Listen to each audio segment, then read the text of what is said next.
साथियों, स्वागत है आप सभी का हमारे यूट्यूब चैनल अड्डा 730 स्टडी में। तो दोस्तों, भारतीय इतिहास हम लोग टॉपिक वाइज कर रहे हैं। कल हमने दिल्ली सल्तनत का पार्ट 1 लिया था। आज अपन लोग दिल्ली सल्तनत में पार्ट 2 करने वाले हैं और इस प्रकार के प्रश्न करने वाले हैं जो आप अक्सर तक अपने एग्जाम में देखते हैं और बहुत ही बेहतरीन प्रश्नों के साथ। इंपॉर्टेंट प्रश्न है, तो चलिए शुरुआत करते हैं। आज का पहला प्रश्न आपकी स्क्रीन पर। तो दोस्तों, जो पिछला वीडियो हमने लिया था बहुत ही बेहतरीन था, उसको भी आप ज़रूर देखें जिन लोगों ने नहीं देखा है दिल्ली सल्तनत का। और ये आज 2 पार्ट है, इसको भी ज़रूर देखें। क्वेश्चन करा, दिल्ली के निम्नलिखित सुल्तानों में से किसने तैमूरी शासक मिर्ज़ा शाहरुख के अधिराज्य में आना स्वीकार किया था? बोलेंगे ये क्वेश्चन क्या होगा। आशा प्रश्न है, आपके एग्जाम में यहाँ से क्वेश्चन 110% कहीं ना कहीं पूछा जाएगा। देखो, इसका राइट आंसर खिजर खां सैयद होगा। खिजर खां सैयद वंश का संस्थापक था। तैमूर ने जब आक्रमण किया उसके बाद सैयद वंश का ही शासन फिर आने लगा। तो क्वेश्चन का राइट आंसर विकल्प उत्तर सी होगा। दोस्तों, मैं वो प्रश्न लाया हूं जो आपके एग्जाम में अक्सर आते हैं और आप लोग छोड़कर चले जाते हैं, लेकिन बहुत ही बेहतरीन प्रश्नों के साथ आज आपके लिए हाजिर हुआ हूं। क्या निम्नलिखित में से कौन गुलरुखी उपनाम से कविताएं लिखा करता था? राइट आंसर क्या होगा? गुलरुखी उपनाम से कविताएं कौन लिखता था, आपको बताना है। देखिए, आपको याद रखना है, इस क्वेश्चन का राइट आंसर सिकंदर लोदी होगा।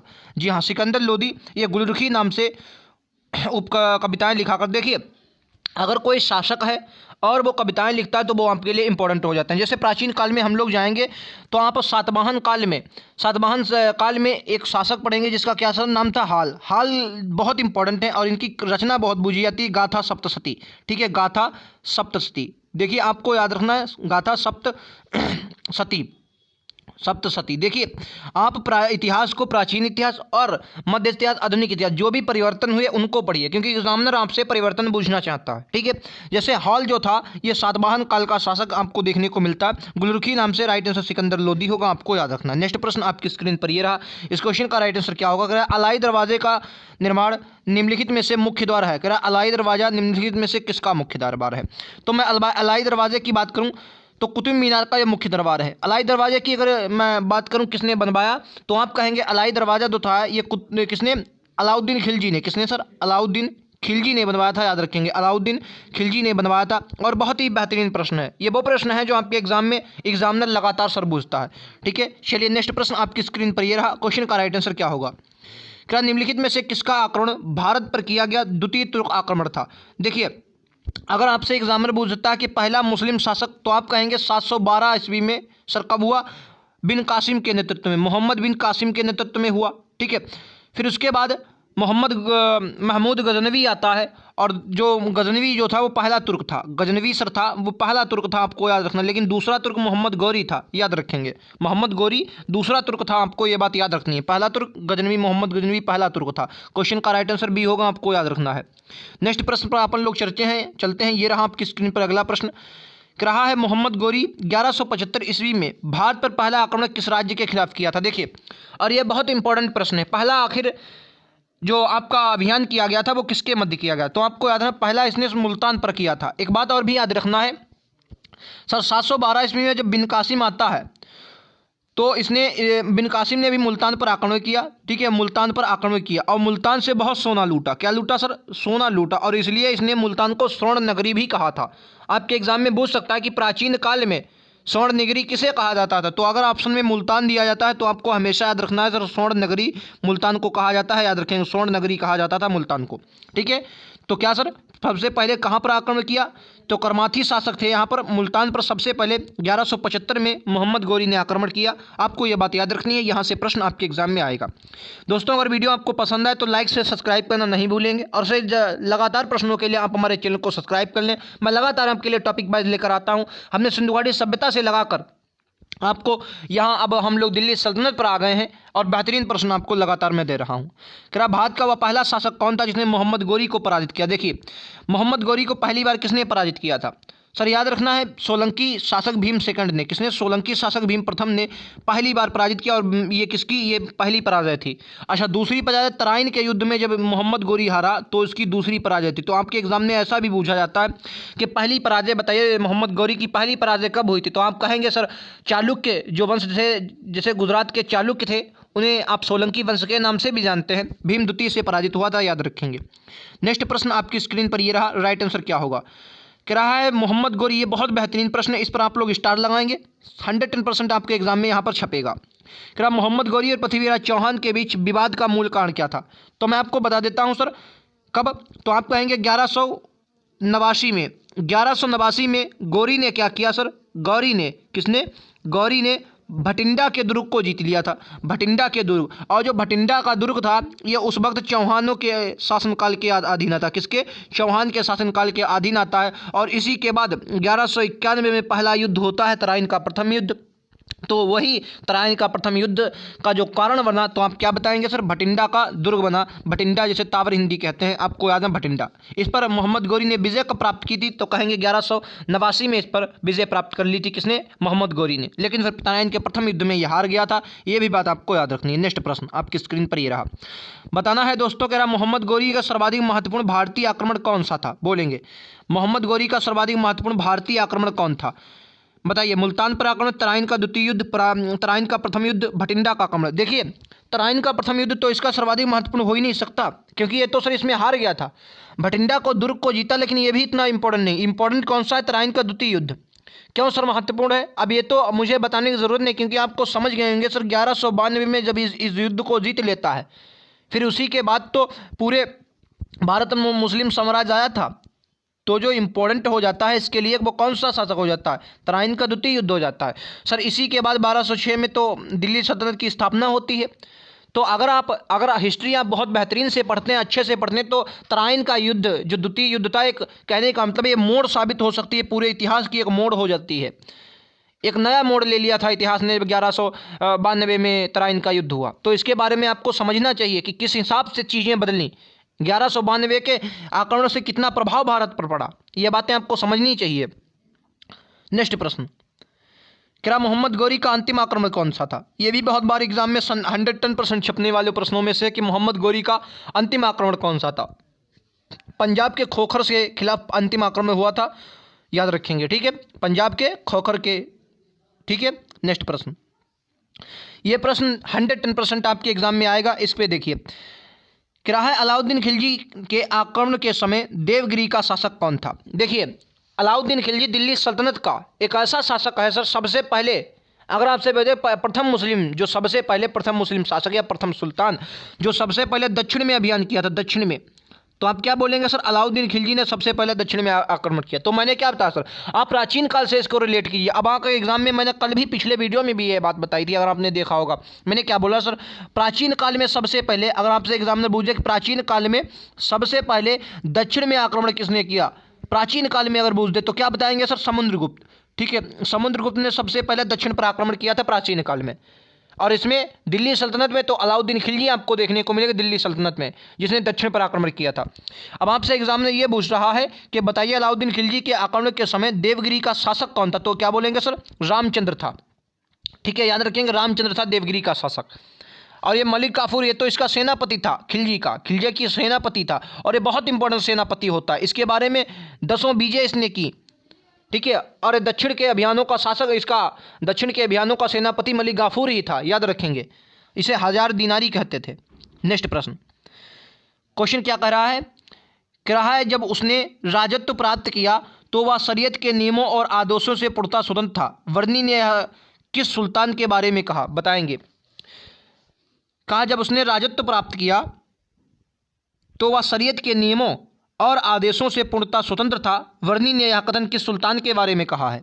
इल्तुतमिश, अलाउद्दीन खिलजी, बलबन या मोहम्मद तुगलक के बारे में? क्या होगा राइट आंसर? क्वेश्चन का राइट आंसर क्या होगा? अलाउद्दीन खिलजी, याद रखेंगे। अलाउद्दीन खिलजी इस क्वेश्चन का बिल्कुल करेक्ट आंसर होगा, याद रखेंगे। बेहतरीन प्रश्न ये भी है। नेक्स्ट प्रश्न, क्या सल्तनत काल में भू राजस्व का सर्वोत्तम ग्रामीण अधिकारी कौन था? बोलेंगे।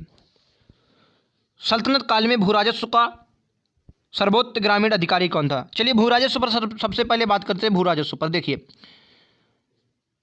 भू राजस्व की मैं बात करूं सर, तो सामान्यता क्या देखते हैं कि दिल्ली सल्तनत की जब स्थापना होती है ऐबक और इल्तुतमिश के समय 1/5 दर थी। किसकी?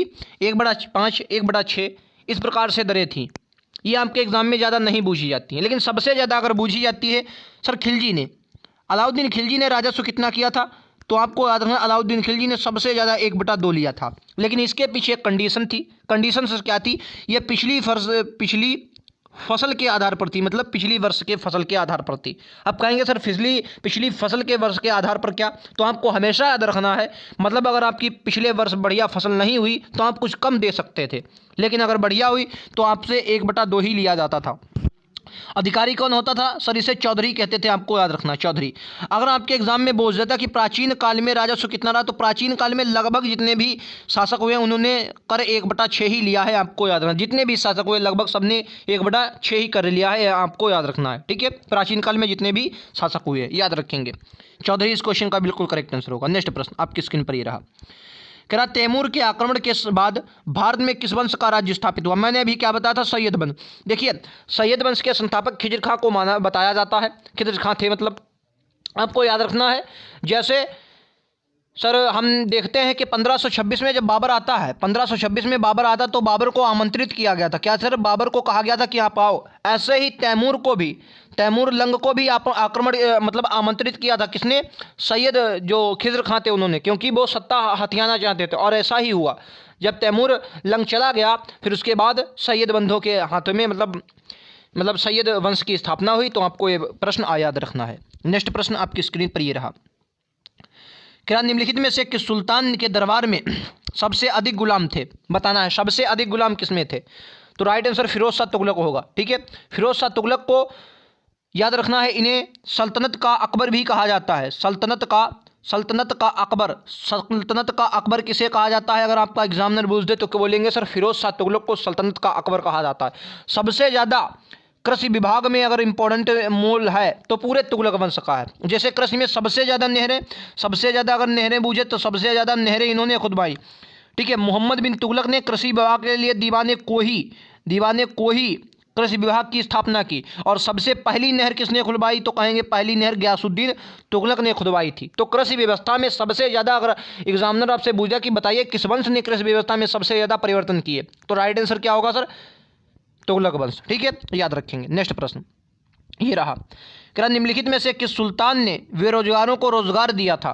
क्वेश्चन का राइट आंसर फिरोज शाह तुगलक होगा, आपको याद रखें। बेरोजगारों को इसने रोजगार दिया था, जैसे अपन लोग बेरोजगार घूम रहे हैं, नहीं। चलिए नेक्स्ट प्रश्न।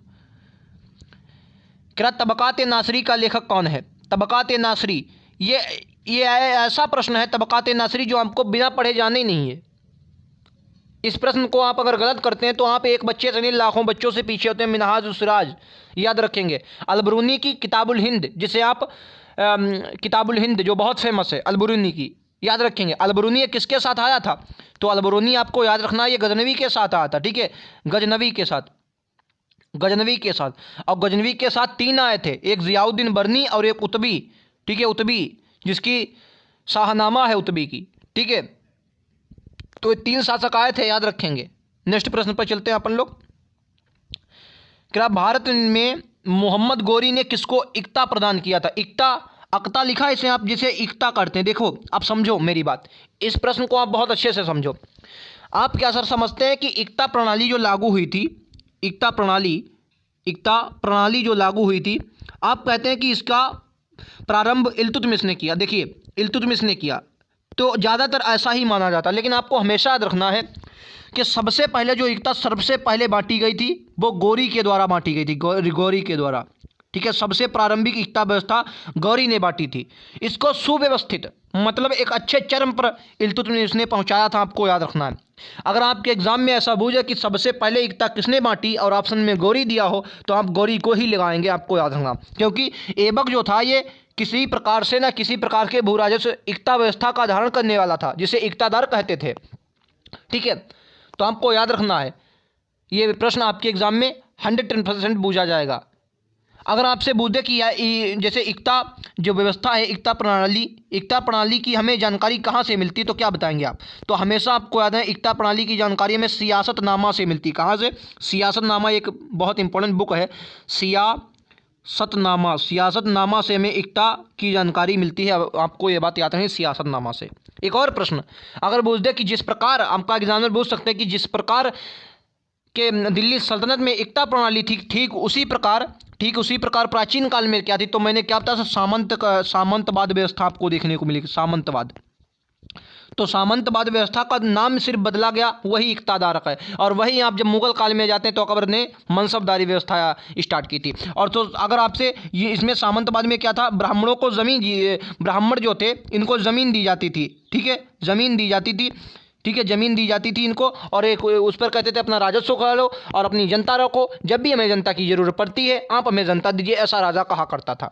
ठीक है, तो आपको ये बात याद रखनी है। क्वेश्चन का राइट आंसर सर क्या होगा, कह रहा है सबसे पहले इक्ता किसको बांटी गई, कुतुबुद्दीन ऐबक को सबसे पहले इक्ता बांटी थी, मोहम्मद गोरी ने, ये बात आपको याद रखनी है। ठीक है, नेक्स्ट प्रश्न सर, बहुत ही छटे हुए प्रश्न हैं जो आपके एग्जाम में लगातार आते हैं। लाइक से सब्सक्राइब करना बिल्कुल नहीं भूलेंगे। डेली क्लास होती है शाम को 7 बजे टॉपिक वाइज। दिल्ली सल्तनत आज लगभग आपका समाप्त हो गया है, बेहतरीन प्रश्न करवाए हैं, पहला वीडियो आप ज़रूर देखें, लिंक मैं आपको नीचे डिस्क्रिप्शन में दे दूंगा, वरना आप हमारे चैनल पर जाइए, धमाकेदार क्लासेस पड़ी हुई हैं, उन्हें सबको देखिए, आपके हिस्ट्री में कमी नहीं रह जाएगी। और लगातार मैं आपको 7 बजे टॉपिक वाइज लेकर आता हूं।